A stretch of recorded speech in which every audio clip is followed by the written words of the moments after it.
Have you ever given everything you had to the people you loved most? And then one day realized they didn't even notice you were carrying them? I'm 63 years old. I live in a small 2-bedroom apartment in Sudbury, Ontario. And for the first time in almost 30 years, every single bill in this place has only my name on it. And I pay them all, on time, without asking anyone for help. That might not sound like much. But trust me, a few years ago, I couldn't have said that. My name is Elaine. And this is the story of the house on Kingsmere Drive. I moved into that house in 1997 with my husband, Robert. We'd saved for 6 years for the down payment, a bungalow in a quiet neighborhood just north of the city. 3 key bedrooms, a backyard with a big maple tree that turned the most spectacular shade of orange every October. Robert used to say that tree was worth half the mortgage by itself. I believed him. I believed a lot of things back then. Robert passed away in the spring of 2011. Heart attack, very sudden, 54 years old. One morning he was making coffee and reading the paper, and by the afternoon he was gone. We didn't have time to say goodbye properly. We never do we? I was 51. Our daughter, Meredith, was 26. Our son, Alan, was 23. They were both living on their own at the time. Meredith in Ottawa with her boyfriend, Alan in a shared apartment downtown Sudbury. I was alone in that house on Kingsmere Drive for the first time in my adult life, and for a little while, I thought I might be okay.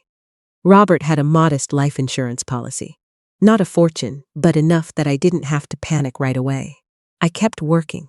I was a dental office administrator, had been for almost 20 years, and I managed. Some months were tight, but I managed. About 8 months after Robert died, Meredith called me. She and her boyfriend had broken up.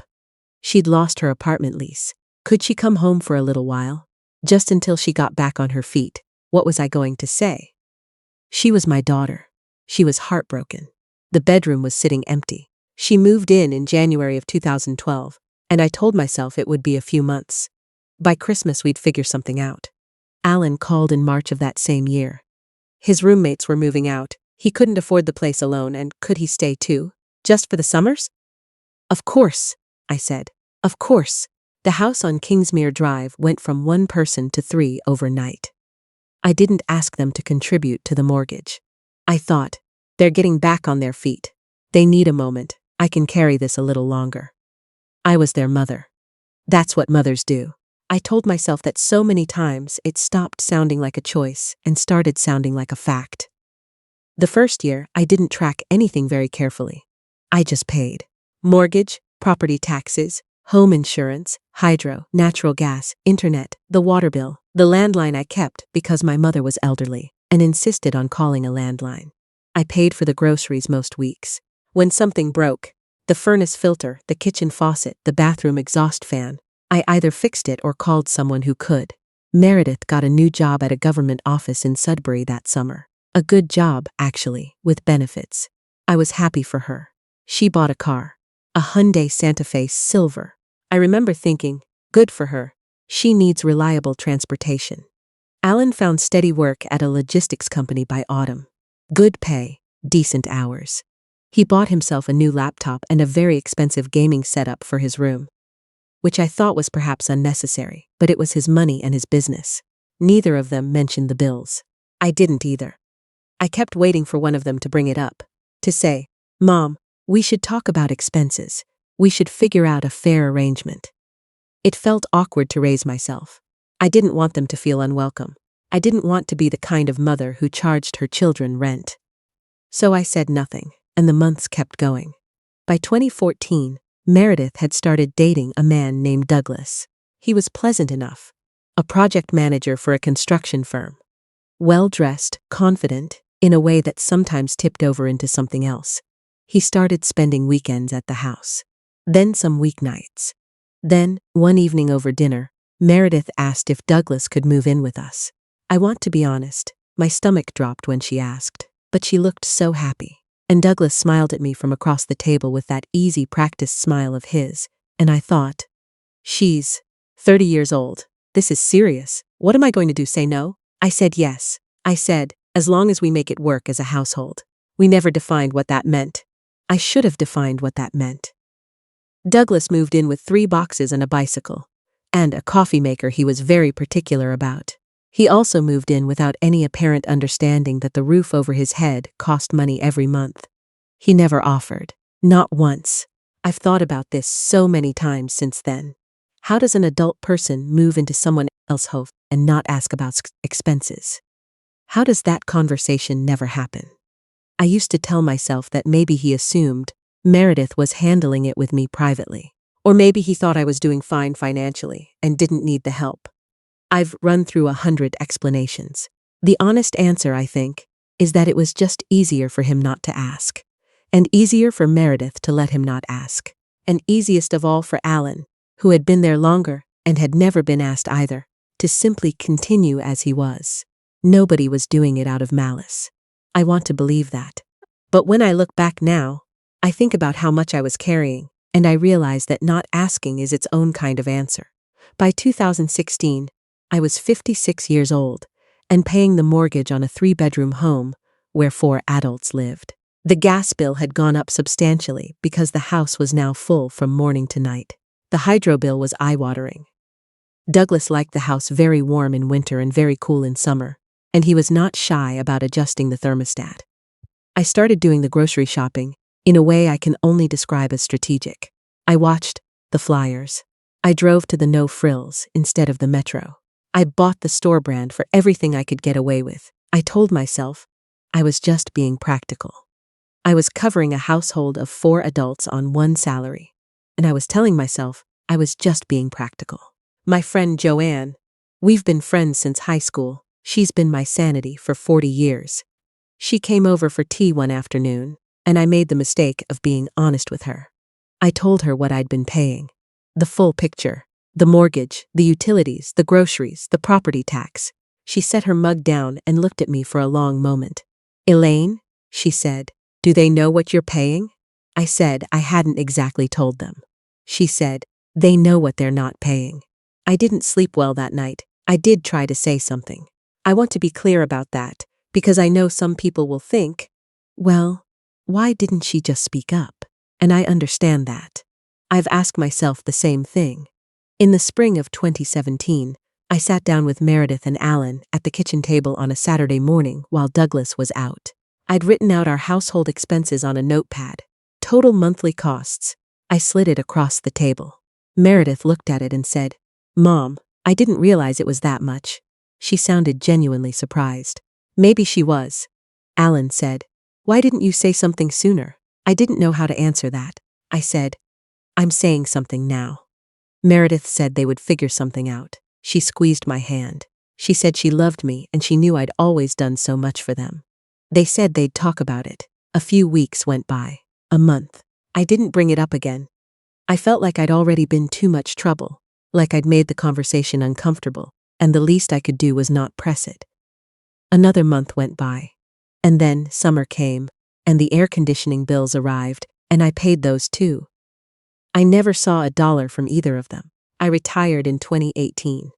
I hadn't entirely planned to retire that early. 60 wasn't the age I'd had in mind. But the dental office I'd worked at for 2 decades was bought by a corporate chain that brought in their own administrative staff, and my position was restructured. They called it restructuring. I'd been there since before Meredith was born. My severance was decent. My pension, combined with Robert's survivor benefit, meant I wasn't destitute. But I was no longer earning a salary, and now I had significantly more time at home to notice exactly what was happening in that house. The summer after I retired, Douglas and Meredith announced they were getting married. I was happy for them. Genuinely. The wedding was beautiful. They held it at a lodge up near Lake Ramsey, and Meredith looked radiant. I paid for my mother-of-the-bride dress at a boutique on Elm Street, and I cried at the altar, and it was a wonderful day. They did not move out. They talked about it. There was a period where they were looking at condos, and I kept waiting for news, and the news never came.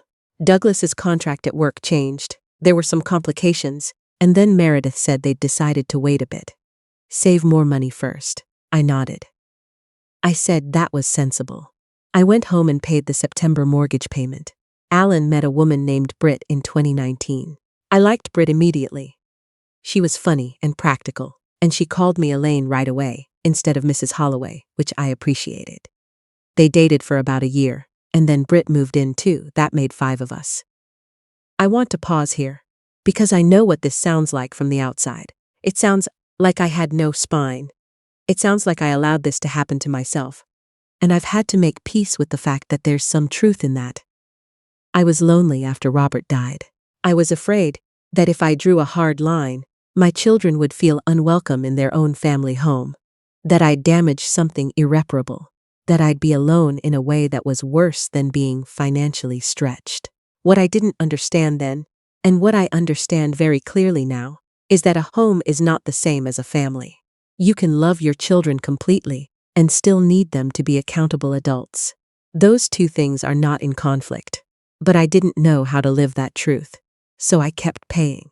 Britt, at least, occasionally offered to pick up groceries. She did it on her own, without being asked. I found that quietly moving. Once, she handed me $200 in cash and said, "For the house." I told her she didn't need to, and she said, "I know I don't have to, Elaine. I want to." I kept that money in an envelope in my dresser drawer for a long time before I finally used it.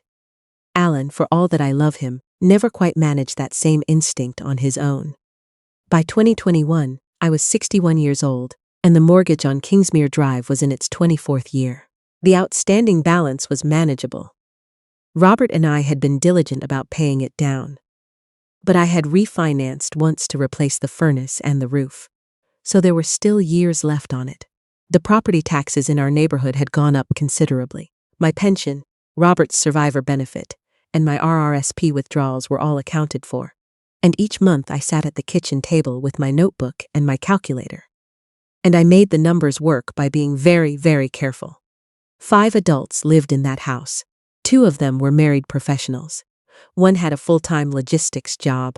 One had a good, steady income and a generous, practical spirit. And one of them, me, was a 61-year-old retired woman who had outlived her husband and her salary, and who was quietly funding the entire operation from savings she should have been protecting. I had a doctor's appointment that autumn. Routine physical. My doctor, a kind woman named Dr. Asma Khalil, who had been my GP for 15 years, asked me how things were at home. I told her fine. She looked at my blood pressure reading and asked me again. I started crying in her office. Properly crying. The kind you don't plan for.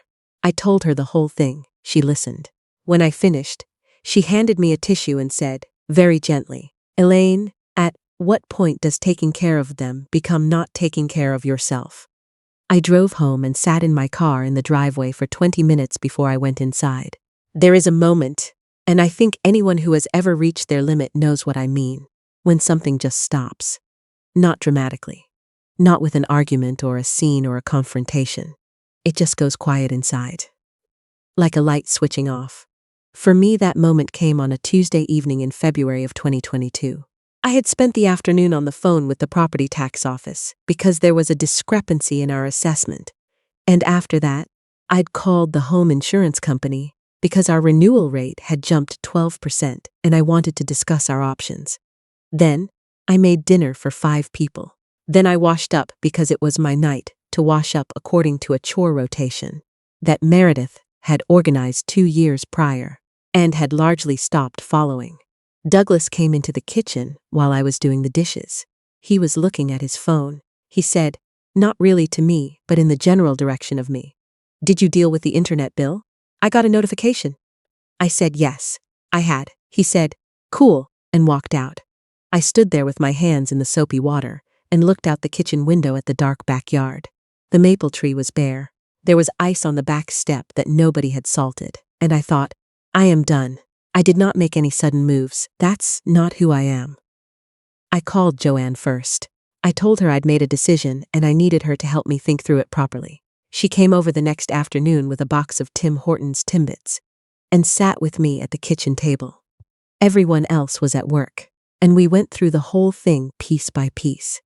I had been thinking, for some time, about a small apartment I'd seen advertised near Elm Street. 2 bedrooms, quiet building, seniors discount on parking. The rent was reasonable, and for the first time in a long time, the number made sense to me in a way the mortgage hadn't in years. Joanne said, If you move, what happens to this place? I said that was their problem to figure out. She raised her eyebrows. I said, they're capable adults. They earn incomes. If they want to stay in this house, they can look at the mortgage balance and the utilities and the property tax, and they can make arrangements. Joanne looked at me for a moment, and then she said, you've thought this through. I had. I spent the next 2 months being very deliberate. I found an apartment and I put down a deposit. I started quietly moving things I wanted to keep. My grandmother's china, Robert's good watch, the photographs, to Joanne's house, a little at a time, the way you do when you don't want a conversation before you're ready for it. I told Meredith and Alan one evening in April. I asked them both to sit down in the living room, and I told them I'd been doing a lot of thinking since I retired, and that I'd decided I needed a change. I told them I'd signed a lease on an apartment, and I was moving at the end of May. There was a long silence. Meredith said, Mom, where is this coming from? I told her it had been coming for a long time. Alan said, but what about the house? I said, what about it?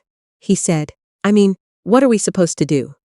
I want to remember exactly what I felt in that moment because it was clarifying in a way I don't know how to fully describe. My son, my adult son, who was 34 years old and had worked a full-time job for over a decade, asked me what he was supposed to do about the house we had all been living in together. The house whose mortgage, utilities, insurance, and maintenance I had been covering almost entirely on my own. I said, Alan, you're going to need to figure that out. The mortgage information is in the filing cabinet in the study.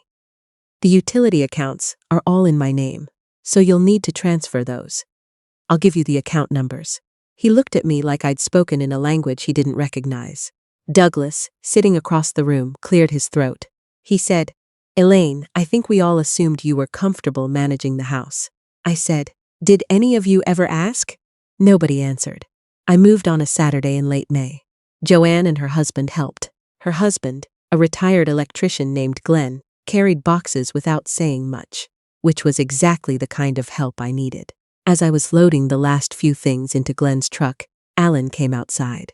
He didn't offer to help. He stood on the front step with his hands in his pockets, and he said, Mom, I want you to know that none of us ever meant for this to happen. I said, I know that, sweetheart, he said. But I still don't really understand why you didn't tell us. We could have helped. I thought about what to say to that. I thought about the Saturday morning, in 2017, when I'd put the notepad on the kitchen table and nobody had followed through. I thought about Douglas asking if I dealt with the internet bill, as though the internet bill were my personal hobby. I said, I did tell you, Alan. A few years ago, I told Meredith, and she said you'd figure something out. He went quiet. I said, I love you. Call me next week. And I got in the truck with Joanne and Glenn. I heard about what happened next from Britt. Britt was the only one who called me after I left. Not to complain or to make me feel guilty, but just to talk. She had always been that way, and I loved her for it. She told me that the first month after I left was, in her words, a bit of a wake-up call. The mortgage payment came due. Nobody knew the exact amount because nobody had ever paid it. Meredith had to go into the filing cabinet. She'd never looked in it before, and find the mortgage documents and call the lender to confirm the payment schedule. She found out the insurance was also coming due for renewal. And then the quarterly water bill arrived. And then the electricity bill, which in a fully occupied house in a northern Ontario spring, is not a trivial number. Britt said Douglas sat at the kitchen's table one evening, looking at a spreadsheet he'd made of all the monthly expenses, and just kept refreshing it, as though the numbers might change. She said Alan had called her from the grocery store the first week to ask how much she thought they should budget for food. She said to me, Elaine, I want you to know, I think they're really starting to understand. I said, I hope so, Britt, for their sake. She told me the house insurance alone had made Meredith go quiet for a full 10 minutes when she looked it up. I've been in my apartment on Elm Street for almost 2 years now. I sleep better than I have in a decade. I wake up when I want to. I make coffee. Just enough for one, which still feels like a small act of freedom. And I sit by my window and watch the street below, and I do not think about thermostats or grocery flyers, or whose turn it is to deal with the furnace filter. My monthly costs are clear and manageable and entirely mine. My pension and my withdrawals from my RRSP cover everything with enough left over that I've started putting a little aside again. I joined a watercolor class at the community center on Frood Road, which I never would have done when my evenings belonged to everyone else. Joanne comes over every other Thursday. She brings good tea and we sit and talk for hours like we did in our 20s. She told me recently that I look 10 years younger than I did when I moved. I told her that's because I'm not carrying 10 years of other people's mortgages on my face anymore. She laughed so hard she spilled her tea. Meredith calls me every week now. We have better conversations than we had when we lived in the same house. She has never said explicitly, "Mom, I'm sorry, I should have paid my share." But she's said other things that I think are her way of getting there. She told me a few months ago that she and Douglas had had a big conversation about money and about what partnership really means, and that it changed some things between them. I didn't press for details. I was just glad something had shifted. Alan and Britt came for dinner at my apartment in November. It's small, but I'd made a proper roast and bought good wine, and we sat around my little dining table, and it was easy in a way our dinners in the old house almost never were. At the end of the evening, Alan helped me with the dishes without being asked, and when I came back to the table, Britt had already put the leftover food away in the containers I'd set out. Small things. But I noticed. Before Alan and Britt left that night, Alan stood in my front hallway pulling on his coat, and he was quiet for a moment in the way he gets when he's working up to something. Then he said, "Mom, I want to say something." I waited. He said, "I think I knew. Not the full picture. But I knew that you were covering more than you should have been, and I told myself it was fine because you never said it wasn't fine. And that wasn't fair. I know that now."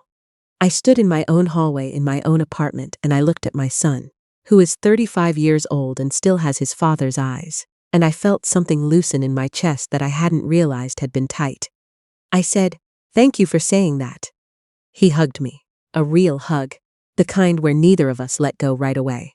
Then he and Britt walked out to their car, and I locked my door, and I turned off the light in the hall and stood in the quiet of my own small home. My home. Just mine. And for the first time in a very long time, I felt like I had finally given myself the thing I had spent 30 years giving everyone else. A place to rest.